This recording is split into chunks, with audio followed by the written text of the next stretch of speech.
మీరు గోవిందనందరి వారి సినిమాలో మీరు ప్రతిదీ స్పాట్ ఇంప్రవైజేషన్కి ఎక్కువ ఇంపార్టెన్స్ ఇస్తారు కదా, అలాంటి షాక్ ఒకసారి రామ్ చరణ్కి ఏదో ఇచ్చారంట, ఏదో ప్రిపేర్ అయ్యి డైలాగ్ ప్రిపేర్ అయ్యి పూర్తిగా వస్తుంటే ఇది కాదు ఇది చేయాల్సింది.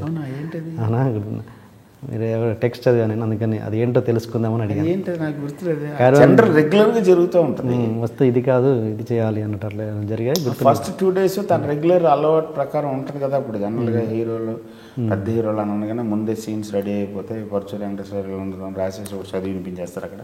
ఓకేనా ఇది ఓకే అనుకుని అది మా ఇంట్లో ప్రిపేర్ అయ్యి వస్తూ ఉంటారు. మన దీనికి నాకు 2-3 రోజులు పడుతుంది కొత్త హీరోలు కొత్త కైండ్ ఆఫ్ యాక్టర్లు అంటే వాళ్ళని కరెక్ట్గా సింక్లోకి తీసుకురావడానికి. అలాంటి టైంలో ముందే వెళ్ళి చెప్పను ఇది కాదు సీన్ నేను చేస్తున్నానులే అని చెప్పను. ఏదో ఒకటి ఎమోషన్ సేమ్ కదా, ఎక్స్ప్రెషన్ డిఫరెంట్ అయి ఉండొచ్చు, సో కనెక్ట్ అవ్వలేదు అనుకుంటాను. అందుకని ఇక్కడికి వచ్చినది అంటే అది కాదు ఇలా చేద్దాం ఇలా చేద్దాం ఇలా చేద్దాం, అది చాలాసార్లు జరిగింది. ఒక 4-5 రోజుల తర్వాత చరణ్ వదిలేసాడు. ఇప్పుడు ఎవరైనా సీన్ బట్టి ఏదో చేస్తారు కదా అక్కడికి వెళ్దారా అంటారు. So that's a very casual thing, I always do that.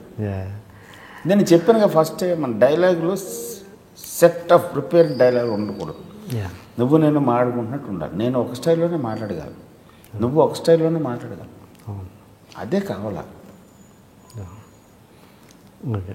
And ఇదే విషయము రాఖీ విషయానికి వస్తే జూనియర్ ఎన్టీఆర్ ఆయన కోర్టు సీన్లో చెప్పిన సీన్ అది కూడా అది నాట్ ప్రిపేర్డా? అక్కడ స్పాట్లో రాసింది. స్పాట్కి వచ్చిన తర్వాత పరచూరు గోపాలకృష్ణ గారితో ఒక వెర్షన్ రాయించాను.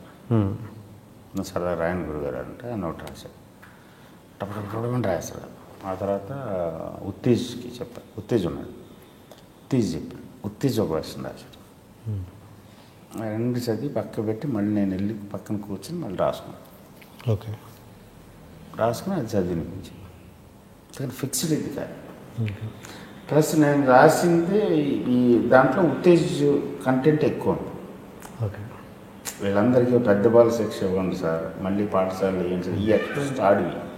ఓకే, బాగున్నాయని తీసుకున్నాం. కంటెంట్ నాది, చిన్న సినిమా మొత్తం ఉన్న కంటెంట్ అక్కడ వాడాలి. చదివి వినిపించింది తారక్కి. తర్వాత తారక్ దాన్ని రిపీట్ చేస్తున్నప్పుడు మళ్ళీ కరెక్షన్స్ వెళ్తుంటాయి. ఇది వద్దు, ఇది చెయ్యి, ఇది ఓకే, ఇది ఇక్కడ ఈ మాట కూడా చెప్పు, ఈ సెంటెన్స్ చెప్పు. అంత పెద్ద ఆయన మెమరీ గురించి చెప్పండి. జూనియర్ ఎన్టీఆర్ మెమరీ రాక్షసుడు వాడు, రాక్షసుడు. ఇంత పెద్ద డైలాగ్ క్లైమాక్స్ 10 minutes, అన్నయ్య 10 minutes అన్నట్టు వెళ్ళి వచ్చి మొత్తం డైలాగ్ చెప్పాడు. మొత్తం డైలాగ్ అది ఆ బోన్లోనే ఎక్కి చెప్పలే అంటే అసలు బోన్లో ఎక్కాడు. అక్కడ అందరూ ఉన్నారు, సుహాసిని గారు కూడా రెడీ అవుతున్నారు. డైలాగ్ చెప్పగానే సుహాసిని గారు మామూలు చెప్పాడు, కళ్ళమ్మ నీళ్ళు పట్టు కారిపోతున్నాయి, టక్కమంట తుడుచుకుని వెళ్ళిపోయారు పక్క. అది తారక్. అదే బా అంత మెమరీ నాకు తెలిసి ఏ హీరోకి లేదు కదా. మహేష్ కూడా ఉంది. Mahesh, okay, very good member.